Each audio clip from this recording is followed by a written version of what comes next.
مسلمان کو گالی دینا.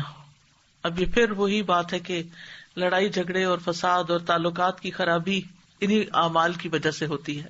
ان عبد اللہ قال قال رسول اللہ صلی اللہ علیہ وسلم سباب المسلم فسوق وقتالہ کفر. عبداللہ بن مسعود رضی اللہ عنہ روایت کرتے ہیں رسول اللہ صلی اللہ علیہ وسلم نے فرمایا مسلمان کو گالی دینا فسق ہے اور اس سے جنگ کرنا کفر ہے.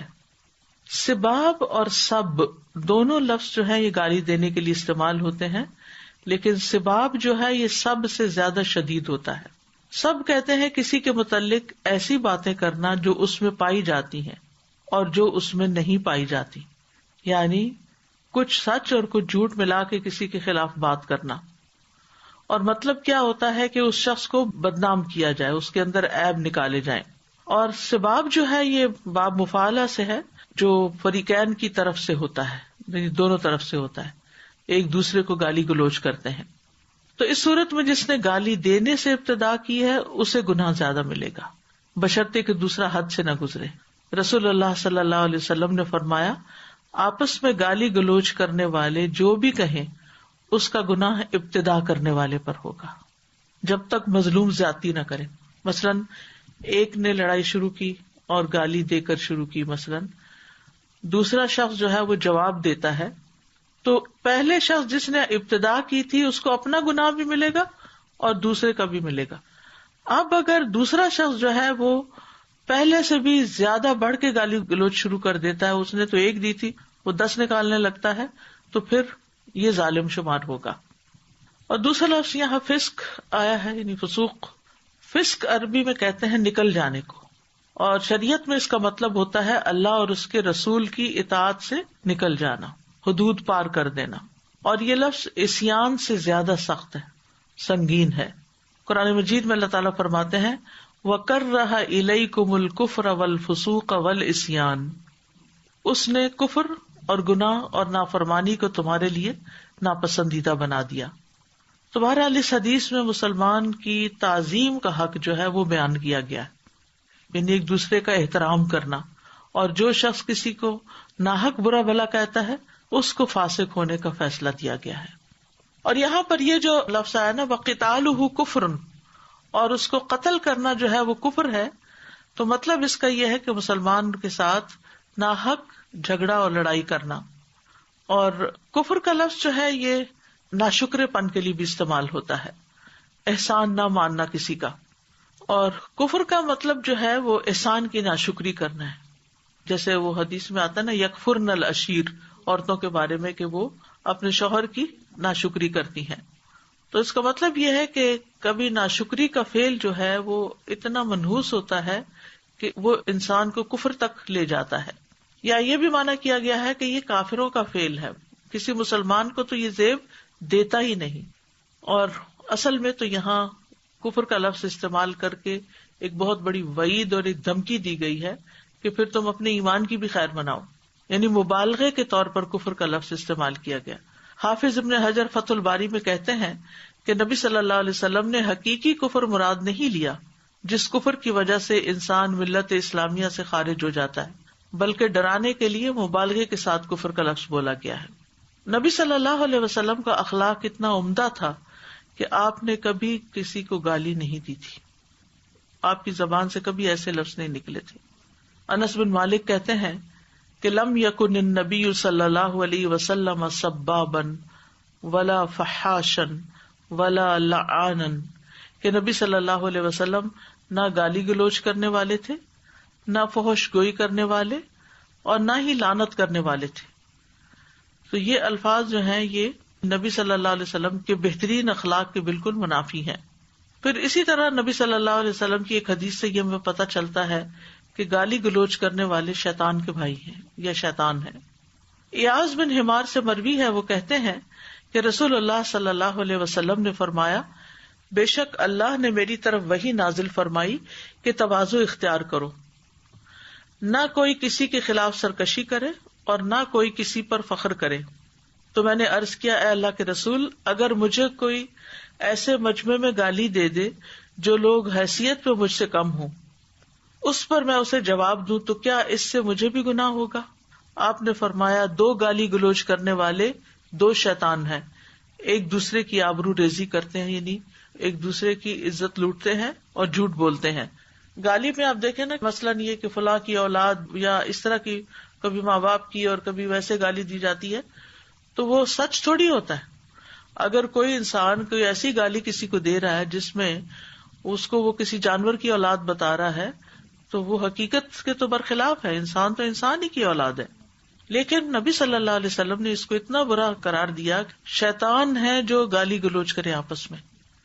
تو اس لیے احسن اخلاق کا تقاضا یہ ہے، خوبصورت اخلاق کا تقاضا نہیں، اور اچھے اخلاق سے زیادہ کوئی چیز میزان میں بھاری نہیں ہوگی. تو اس کا تقاضا یہ ہے کہ انسان اپنی زبان کو پاک صاف رکھے.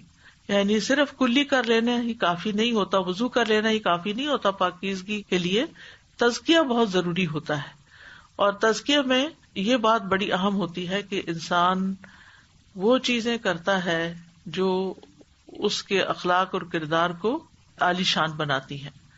اور تزکیہ جو ہے وہ صرف ذکر اذکار کر لینے سے یا کوئی کلاس اٹینڈ کر لینے سے نہیں ہوتا، یا صرف نماز روزے سے بھی نہیں ہوتا، بلکہ اس کے لیے بری عادتوں اور برے اخلاق کو چھوڑنا ضروری ہے. یعنی یہ تزکیہ کا عمل ہے. عام طور پر کیا ہوتا ہے کہ ہم ایک طرف اچھے کام کر رہے ہوتے ہیں اور دوسری طرف ساتھ ہی کوئی غلط بھی کر رہے ہوتے ہیں. مثلاً کچھ لوگ بس تسبیح لے لیتے ہیں ہاتھ میں اور فحش مووی دیکھ رہے ہوتے ہیں، زبان سے تسبیح پڑھ رہے ہیں، یعنی تسبیح پھیرتے چلے جا رہے ہیں، سبحان اللہ کہہ رہے، معلوم نہیں کس بات پہ سبحان اللہ ہو رہی، اور دوسری طرف سامنے اسکرین پر فحش سین، ننگی عورتیں یا ننگے مرد اور ایسے ایسے سین جو کہ انسان کے اندر برے خیالات پیدا کریں. تو یہ تسبیح جو ہے یہ اس کا تزکیہ نہیں کر رہی. اسی طرح اگر ایک انسان ایک پورا سپارہ قرآن کا پڑھ کے پھر اس کے بعد قرآن بند کرتا اور ابھی ہاتھ میں ہی ہے کہ اپنے ہی بچوں کو گالی گلوچ کرنا شروع کر دیتا ہے یا اپنی بیوی کو برا بھلا کہنا شروع کر دیتا ہے، تو یہ عمل بھی تزکیے کے خلاف ہے اور انسان کو اس سے بچنے کی ضرورت ہے. ہم کوئی بھی لفظ جو منہ سے نکالتے ہیں وہ لکھا جاتا ہے. ما یلفظ من قول الا لدیہ رقیب عتید، کوئی لفظ اس کی زبان سے نہیں نکلتا مگر یہ کہ اس کو ایک حاضر باش نگران فرشتہ لکھ لیتا ہے. وَإِنَّ عَلَيْكُمْ لَحَافِظِينَ كِرَامًا كَاتِبِينَ، کرامن کاتبین جو ہے وہ فوراً لکھ لیتے ہیں، اور یہ مٹے گا نہیں، یہ قیامت کے دن نامہ اعمال میں تولا جائے گا. اور اگر یہ گالیاں زیادہ ہو گئیں تو ایسا نہ ہو کہ برائیوں کا نامہ اعمال جھک جائے اور انسان کے لیے ایک بڑی مصیبت آ جائے. جب وہ گالی گلوچ کر رہے ہوتے ہیں اور بعضوں کا صرف جوکس میں کر رہے ہوتے ہیں، یعنی اس کو بہت اسمارٹ ہونا یا اس کو بہت ایک بولڈ ہونا یا وٹی ہونا یا کانفیڈنٹ ہونا سمجھا جاتا ہے کہ میں اپنے منہ سے کچھ بھی نکال سکتا ہوں. تو یہ بات کو بہادری کی نہیں ہے. جب ان برے الفاظ کے اوپر شامت آئے گی تو پھر پتہ چلے گا، لیکن اس وقت پھر پلٹنے کا وقت نہیں ہوگا. اصل میں بچپن سے ہی بچوں کو نمبر 1 تو والدین جو ہیں وہ خود بھی گالی گلوچ نہ کریں، بچوں کو نہ کریں، سروینٹس کو نہ کریں، کسی جانور کو نہ کریں، کسی کے اوپر بھی نہ کریں. دوسرے یہ ہے کہ بچے اگر کریں باہر سے سیکھ آتے ہیں تو ان کو دیر اینڈ دین منع کریں، اور پھر دوسرے اوقات میں یعنی گالی دینے کے علاوہ جو اوقات ان کے ساتھ کمیونیکیشن کریں اس میں ان کو سمجھانے کی ضرورت ہے. مجھے یاد ہے کہ میرے والد نے ہمیں بچپن سے ہی الفاظ کے استعمال میں اتنی کیئر کی اور اتنی شدت اختیار کی، غصے کو قابو میں رکھنا. بہت دفعہ گالی گلوچ غصے کی وجہ سے شروع ہو جاتا ہے نا. ان ابی ہریرہ رضی اللہ عنہ ان رسول اللہ صلی اللہ علیہ وسلم قال لیس الشدید بالسرعۃ انما الشدید الذی یملک نفسہ عند الغضب، کتاب الادب. ابو ہریرہ رضی اللہ عنہ سے روایت ہے کہ رسول اللہ صلی اللہ علیہ وسلم نے فرمایا، بہادر وہ نہیں ہے جو کشتی لڑنے میں غالب ہو جائے، بلکہ بہادر تو وہ ہے جو غصے کے وقت اپنے اوپر قابو پا لے. کچھ لوگوں کو غصہ زیادہ آتا ہے، کچھ کو کم آتا ہے، اور جن کو زیادہ آتا ہے وہ ان کے لیے ایک آزمائش ہوتی ہے، ایک امتحان ہوتا ہے. لیکن یہ ہے کہ کم آئے یا زیادہ آئے اس کو کنٹرول کرنے میں ہی نجات ہے انسان کی. انس رضی اللہ عنہ سے مروی ہے کہ نبی صلی اللہ علیہ وسلم ایسے لوگوں کے پاس سے گزرے جو پتھر اٹھا رہے تھے، تو آپ نے فرمایا یہ لوگ کیا کر رہے ہیں؟ لوگوں نے کہا وہ اپنے جسموں کو مضبوط کرنے کے لیے پتھر اٹھاتے ہیں، یعنی ویٹ لفٹنگ کر رہے ہیں. تو نبی صلی اللہ علیہ وسلم نے فرمایا کیا میں تمہیں ایسا شخص نہ بتاؤں جو ان سے بھی زیادہ اسٹرانگ ہے، مضبوط ہے؟ وہ شخص جو غصے کے وقت اپنے نفس پر کنٹرول کر لیتا ہے، قابو رکھتا ہے. ایک اور روایت میں ہے کہ نبی صلی اللہ علیہ وسلم ایسے لوگوں کے پاس سے گزرے جو کشتی کر رہے تھے، ریسلنگ. آپ نے فرمایا یہ کیا ہے؟ لوگوں نے کہا اللہ کے رسول یہ فلاں پہلوان ہے جو ہر ایک کو پچھاڑ دیتا ہے. تو رسول اللہ صلی اللہ علیہ وسلم نے فرمایا کیا میں تمہیں ایسے شخص کے بارے میں نہ بتاؤں، یعنی ایسا پہلوان جو اس سے بھی زیادہ طاقتور ہو. یعنی آپ نے اس کی مثال سے کہ یہ سب نے اس کو طاقتور مانا ہوا تھا نا، تو اس سے بھی طاقتور کون ہے؟ وہ آدمی جس پر کسی شخص نے زیادتی کی اور اس نے اپنے غصے کو پی لیا، ظاہر ہی نہیں کیا، اس کا درجہ اونچا ہو گیا، اپنے شیطان پہ غالب آ گیا، اپنے ساتھی کے شیطان پہ غالب آ گیا، یعنی اس نے 3 کو پچھاڑا. یعنی ایک کشتی میں ایک پہلوان تو ایک کو پچھاڑتا ہے نا، ایک وقت میں 2 لوگوں کو تو نہیں پچھاڑ سکتا بیک وقت کہ 2 پہلوان اس کے سامنے ہوں اور یا 3 ہوں، سوال ہی پیدا نہیں ہوتا. لیکن یہ شخص جو ہے جو اپنے نفس کو کنٹرول کر لیتا ہے، تو اس نے کیا کیا؟ اپنے شیطان کو کنٹرول کیا. وہ جس نے غصہ دلایا تھا اور جس کے پیچھے شیطان لگا تو اس کے شیطان کو بھی مات دی، اور پھر وہ جو سامنے والا تھا اس کو جواب نہ دے کے اس کے مقابلے میں اخلاقی برتری رہی اس کی. تو اس سے یہ پتہ چلتا ہے کہ کچھ چیزیں انسان کے اندر کی ہیں، اندر کی مضبوطی جسے کہتے ہیں، یہ جسمانی مضبوطی سے بھی زیادہ ضروری ہے اور زیادہ فائدہ مند ہے.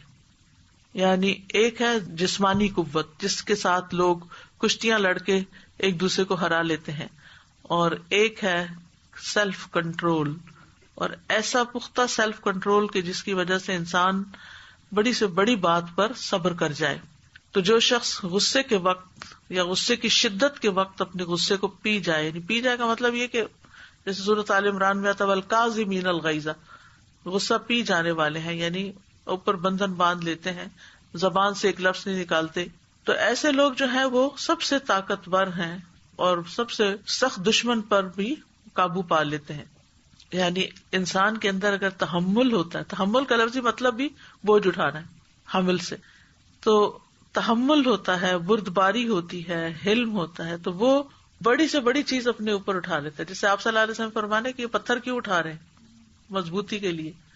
تو وہ شخص کسی کی بہت بڑی گالی یا کسی کی بہت بڑی بات یا کوئی بہت بڑا نقصان اس کو اپنے اوپر اٹھا لیتے ہیں اور برداشت کر جاتے ہیں اور چوں بھی نہیں کرتے. تو غصہ پینا جو ہے یہ اللہ تعالیٰ کی محبوب صفت ہے. احنف بن قیس کہتے ہیں کہ ایک مرتبہ ان کے چچا رسول اللہ صلی اللہ علیہ وسلم کے پاس آئے اور عرض کیا مجھے کوئی ایسی بات کہیے جو مجھے نفع دے اور مختصر ہو تاکہ میں یاد رکھ سکوں. آپ نے فرمایا غصہ نہ کیا کرو. انہوں نے کئی مرتبہ اپنی درخواست دہرائی اور رسول اللہ صلی اللہ علیہ وسلم نے ہر مرتبہ یہی جواب دیا کہ غصہ نہ کیا کرو.